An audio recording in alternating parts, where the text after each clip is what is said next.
got to do better. Our goal is to have the kind of team that nobody wants to play. And that means that we have to impose our will to dominate the competition all the time. It's all about what does it take to break you. Welcome to Nick Saban Jr. Sports Talk TV. Thank y'all for tuning in to the channel. Please hit the like and subscribe button. Y'all, please hit the like and subscribe button. Georgia versus TCU. Georgia versus TCU. About to do a preview, prediction, get my thoughts on score prediction at the end of the game. But Georgia coming into the season. They're coming off a national championship win. Coming into the season, rolling, being Georgia, undefeated so far at this point. They did come across a couple of bumps in the road, struggle wins, but in the end, they rose to the occasion. Georgia was being Georgia. They dominated for the rest of the season, and Georgia been lights out ever since. Last week was a nail biter. Came down to a field goal. They won by 1 point, but Georgia found a way to win. Kirby Smart, Stetson Bennett, they don't think they played well last week. I think they played well. I just think they played level competition. I think they played somebody that was equal to them. Let's be for real. Talent-wise, 4 and 5 star-wise, they recruit the same way. Elite players on both sides. Last week looked like a NFL combine on the field. Like, it was so many NFL players out there on the field. So, Georgia. They're looking to repeat. I think they're in prime position to repeat. I think they'll repeat, honestly, my honest opinion. But TCU might feel a different type of way. TCU coming into the season with a bad season from last season. First-year head coach Sonny Dykes. 13-1 on the season. Let's be honest. Whoever thought TCU would have made the playoffs? Let's go even further than that. Whoever thought TCU would be in the national championship facing Georgia? Whoever thought TCU would have beat Michigan the way they beat Michigan? They're coming in this game, obviously the underdogs, but honestly, I think TCU like it that way. I think they like it that way. They don't mind taking it that way because TCU might be having a point to prove. They might come out, hey, we finna shock the world. They might be shock the world, and let's be honest. What if when we wake up Tuesday morning, we seen in that newspaper that TCU are the national champions? That would be such a surprise. But I don't think it's going to happen. Honestly, my opinion, don't think it's going to happen, but it can happen. So we're about to get into this game. How I break these games down. I look at what both teams do well and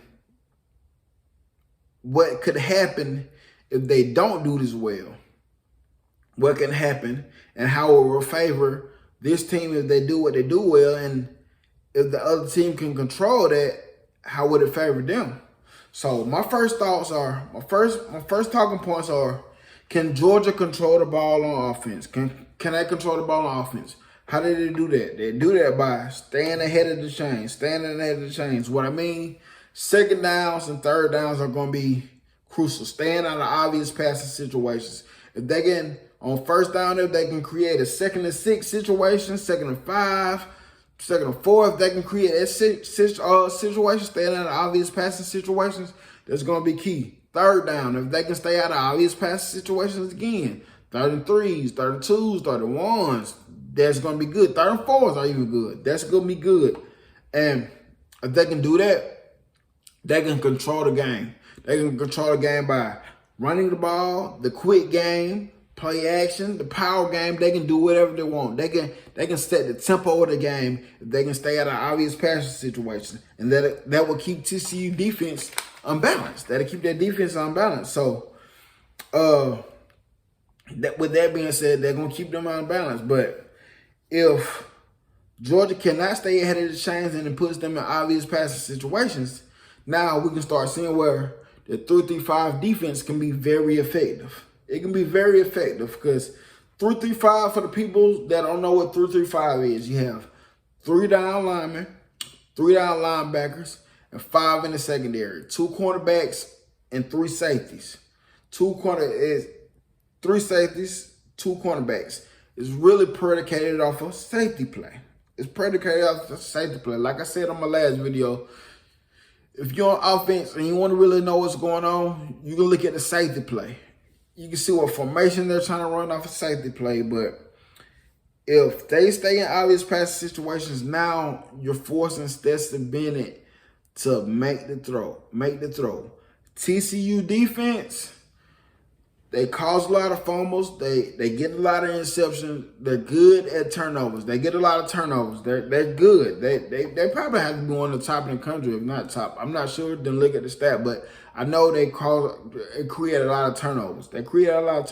So if Stetson Bennett and the Georgia offense doesn't stay in their head of chains, they're playing predictable football. TCU can guess what they're trying to do, and that's what TCU would want to do against a Georgia offense, like an offense like Georgia. That's what they would want to do. So that is going to be key. And one thing we don't realize, last week against Michigan, TCU had 4 sacks. They got to the quarterback 4 times, and that affected the way Michigan likes to play the game, run the ball down the throat. It kept him in obvious passing situations. It kept him in second down. It kept him in long second downs. And if they're creating negative plays on obvious passing situations on second down, guess what? You're in the obvious passing situation on third down. So now you're playing in the hands of that 3-3-5 defense. Now they're going to make you throw the ball in those tight windows. They want you to throw in the safety, throw it in the safeties. They want you to throw into the coverage that they're probably going to confuse you with. And that all came because TCU stayed down behind the chains a lot. And that is what they don't want to do. And this 3-3-5 defense that I keep talking about, if they're behind the chains, now you have 3 down linemen with 8 other people behind that 3 down linemen.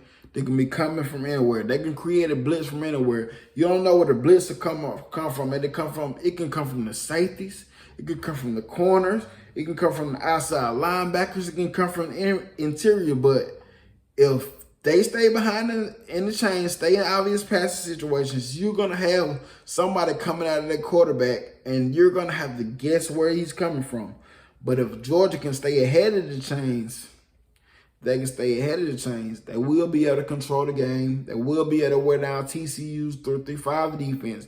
They're going to be able to keep Max Duggan on the sideline, keeping him off the field, keeping him from doing the good things that he do.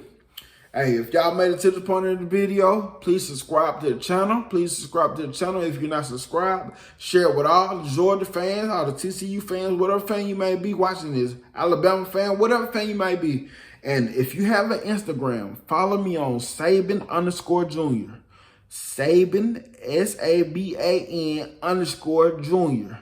Follow me. I'll follow you back. Message me and let me know that you came from this YouTube channel. Let me know. So my second point is, how can Georgia contain Max Duggan and keep him from improvising? What I mean by that is, when plays break down,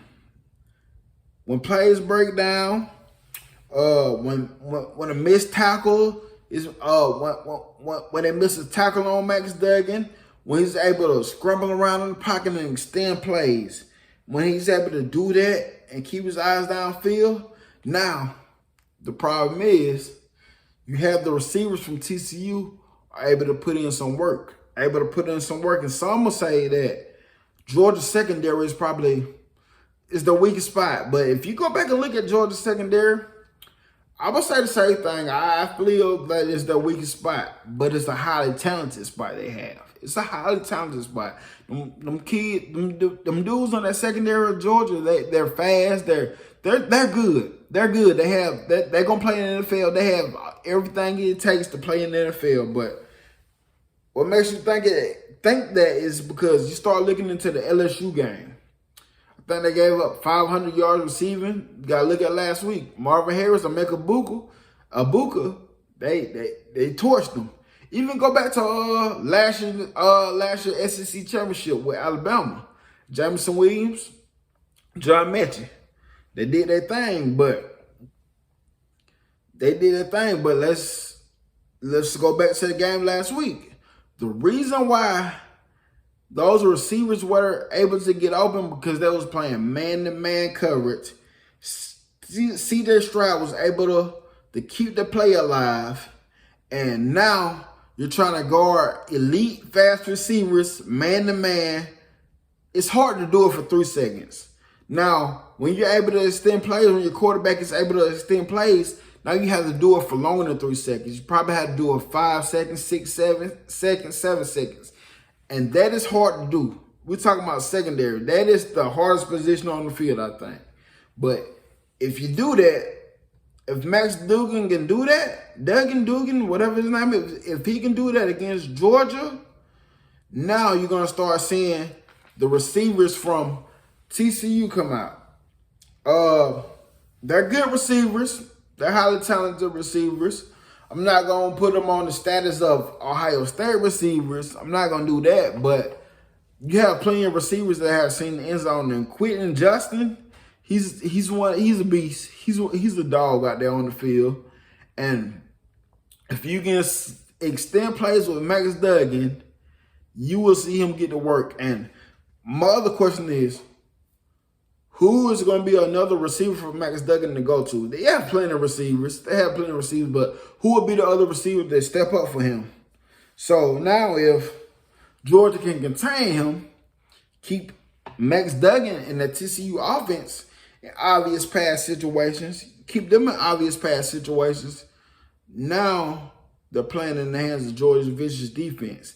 If Georgia can guess what you're doing on offense because you're on obvious pass situations, I'm telling you, TCU offense, it's going to be a long day for TCU's offense if Georgia can guess what you're doing and get to that quarterback. Because now, all that improvising on 3rd and 11, 3rd and 10, 3rd and 9, all that improvising, it really doesn't matter no more. Because Georgia linebackers, they're fast. They're big, they're fast, they're 5-star athletes.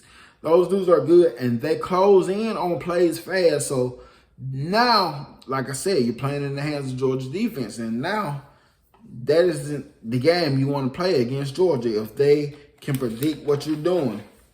So my next point is, both sides of the ball have to be in the right place at the right time at all time, if not most of the time. The reason why I say this, people say that, they'll be like, duh, that's the point of defense, being in the right place at all times. I'm saying this. Let's go back to TCU versus Michigan.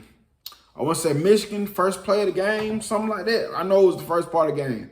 Think about the running back Edwards. He broke out for a long run. I can't remember if it was for a touchdown or what. I can't remember what it was for, but it was a big play in the run game.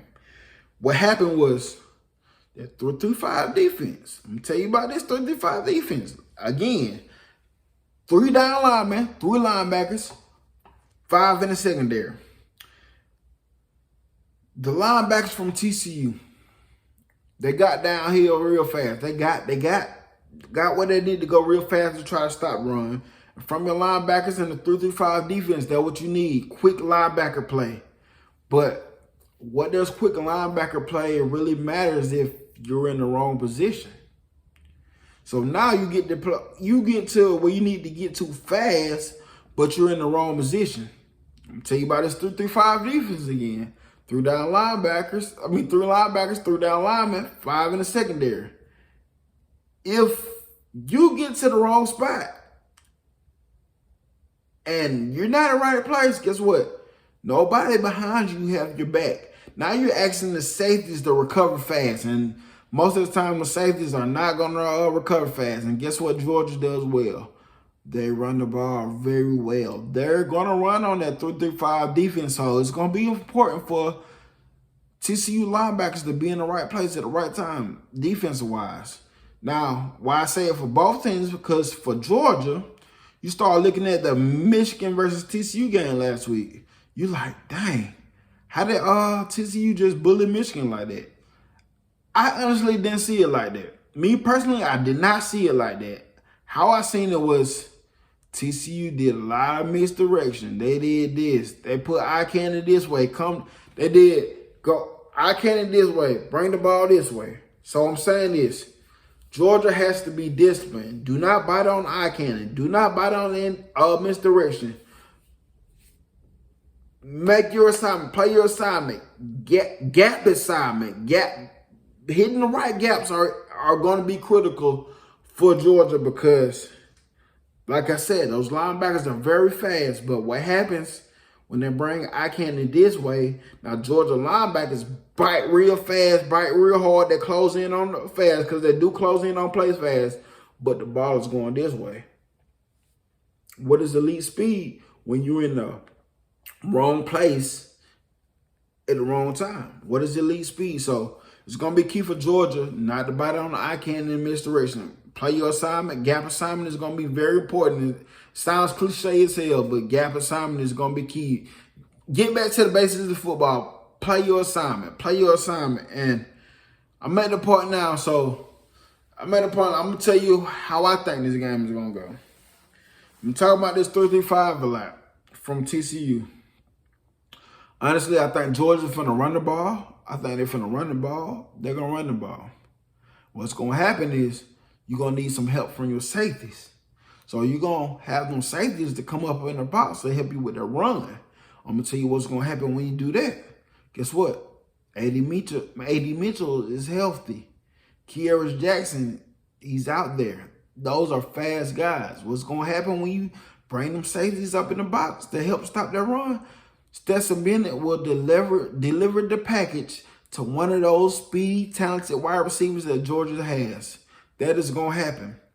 That's going to happen when they run the ball because Georgia will rip off big plays just like Edwards did in the run game. Georgia's going to do that multiple times. And I'm expecting 2 big plays in the pass game, and I'm expecting several big plays in the run game. I'm telling you, I don't think that 3-5 defense is going to hold up against Georgia.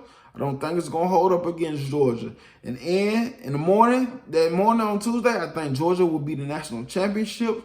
I think we'll be congratulating TCU for an awesome season, but Georgia will be the national champions that next morning. Hey, if you made it to this point, like and subscribe. But before we get to that, score prediction. I think the score is going to be 45-28. 45-28. That's why I have Georgia. I have Georgia winning big. Turnovers could play a key. Some people told me that they think it's going to come down to whoever has the ball last. My opinion, I don't think it's going to come down to who has the ball last. I think Georgia will dominate this game for most of the way. TCU will have their moments, but I don't think it's going to be enough. Georgia Bulldogs win big. Like I said, I think 45-28. That's my score prediction. I'm sticking to it. Like and subscribe to the channel. Thank y'all for tuning in. Roll Tide, and we out.